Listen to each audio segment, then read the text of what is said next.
Hello, everyone. My name is Madison Strawman.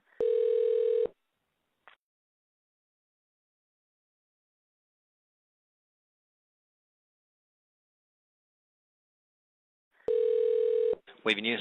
They've been spraying chemtrails, and I'm sure you've probably heard of them before, but where I live, they've been literally spraying us down with these chemtrails, and I'm watching them all day long and every day. I document them and stuff, and I've already called the EPA, the FAA, and every other A, and I was just wondering if y'all have ever covered chemtrails in the news before. I mean, we've looked into it before, but everything that we found is, they're contrails, not chemtrails. Who were your experts and stuff? Did you actually really dove into it? Because the EPA's never investigated one public case of chemtrails ever. They've never done a soil sample or air sample, rain, or anything. So I don't see how you could possibly say that you've come to the conclusion that they were contrails when no public government or agency has investigated them yet. Okay, can you hold on 1 second for me? Let me Sure, just no look problem. up and see what we have. Hold on. Okay. You should probably tell him that you have about 20 people on the line. Okay. That'll probably get him to do something. Okay, still trying to get all the information for you, but I did find one thing. Sorry, I just wasn't prepared for all these questions about this. But we do have a paper written by the Air Force who addresses, the claim of chemtrails that I guess has been going around since 1996.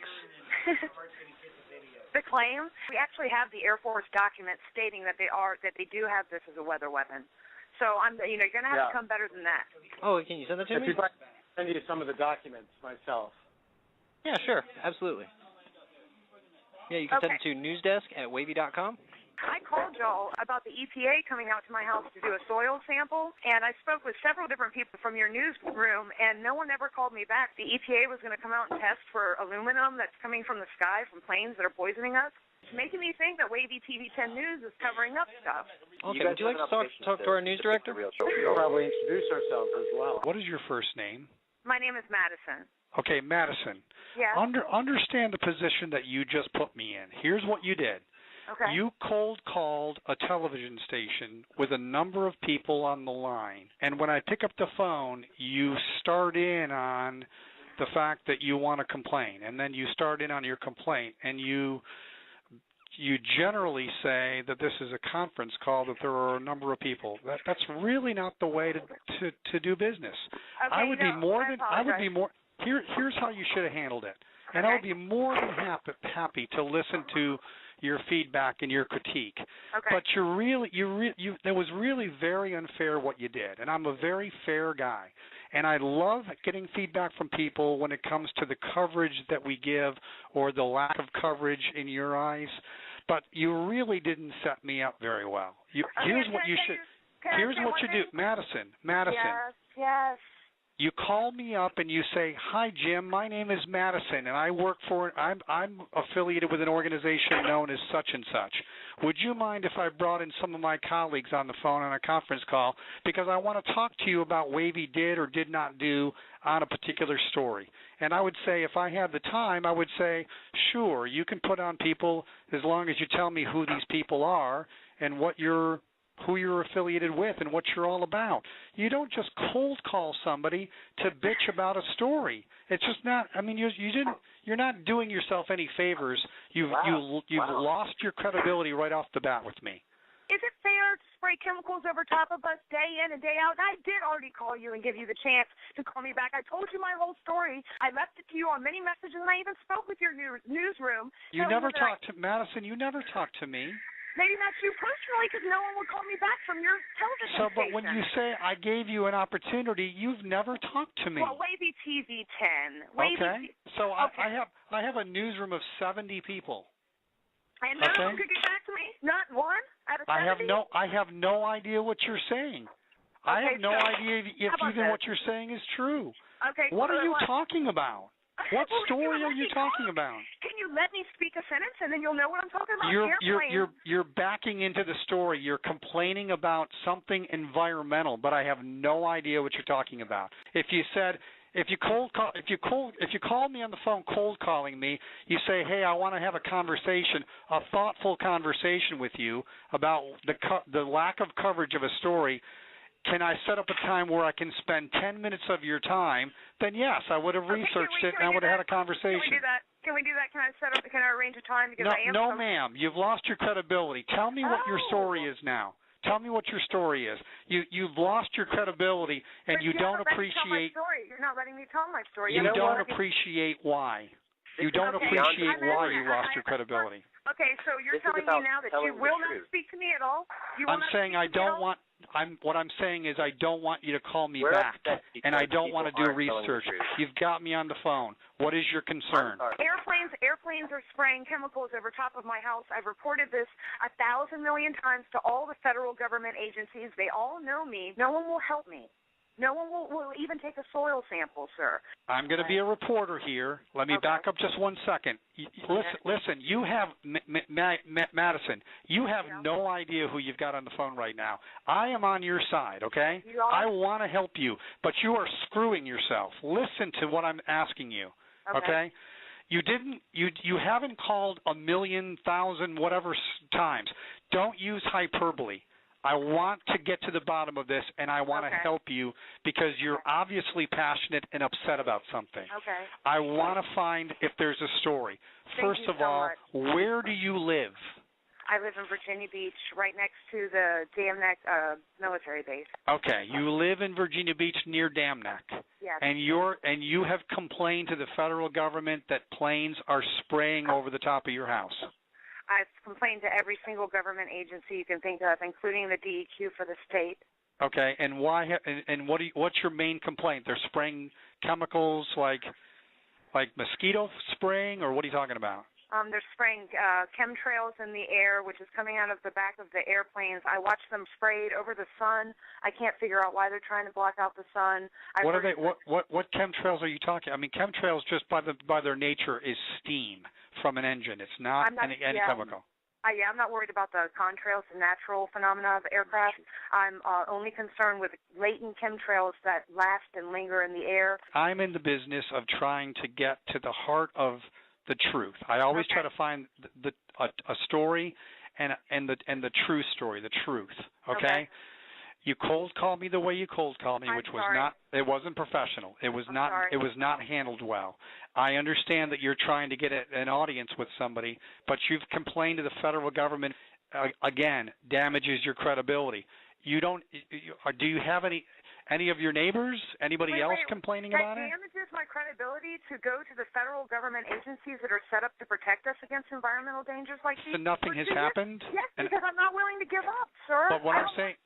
But hang on, I'm talking about your credibility, Madison. What about your neighbors? What about your neighborhood? What about Mayor Sessoms? What about the city council? Anybody else besides you complaining about this?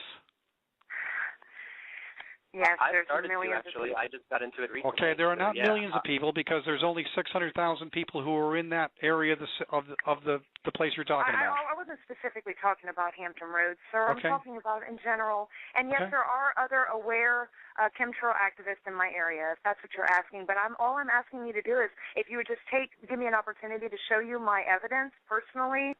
So what is the chemical? Barium, aluminum, strontium. They found bacteria and all kinds of crazy, even fluoride and other stuff. And why would they be spraying that out of an airplane?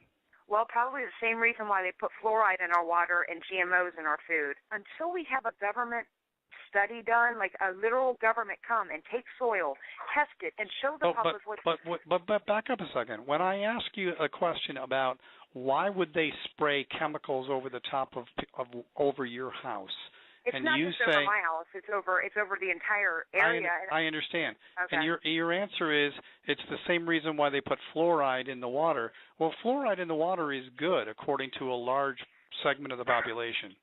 Okay, but that's a segment that's uneducated and unaware. We know what the fluoride does. Fluoride is not good for any human to ingest. And if they try to say it's good for the teeth, let's stay off the fluoride, please. Let's just stick to one thing at a time. It's a question of how much resource do I spend trying to get to the heart of a story? Just and your you're eyeballs. just not. Want your eyes. I just want your eyes to view it. You don't have to Tell you what I'll do for you. I want you to send an email. Do you have access to email? Yes. Send an email to the news desk, newsdesk@wavy.com, Don't use hyperbole. Hyperbole is the first way that you sound like a crackpot. So Madison, I'm trying to help you here. Seriously. I know. I appreciate it. You don't realize how you're coming across, how you sound. You sound like a crazy person who got on a conference call and hit up the television station to come out and do a story on federal agencies that spent 2 years doing something to your neighborhood.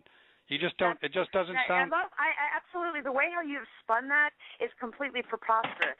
My final statement is they are spraying chemtrails globally, and I'm just concerned with my particular area because this is where I've been documenting. This is where I've called and reported it to. So That's fine, but again, you get back to the beginning. It's like if I wanted to complain and get some kind of news coverage from somebody, the last thing that I would do is cold call a television station, and the first person I got on the line, I started hammering them on the fact that we don't cover your story with a conference call. I have no idea how many people are listening to this. Well, hopefully it'll be millions. To the conference call, to this conference call. Okay, so millions of people are listening to me right now. So for the millions of people who are listening, let me tell all of you that the way you're going about trying to get news coverage is probably the least effective way. And What's you're talking the most effective way? Well, I'll be the example for what not to do then. Tell you what, the most effective way is for you to send an email to the news desk and say, I have a story idea, and I have and you want to put it in a succinct, non-hyperbole way. You want to say, I live in Virginia Beach, and for the last 2 years, I'm claiming that I have this, that these things have happened, and I have reached out to this group and this group and this group, and they refuse to deal with me. They've refused whatever. Right. And then what I will do is I will make one single phone call to any one of those agencies that you list and say, what is the deal here? What is the story here? That's awesome. Okay? Thank you so much.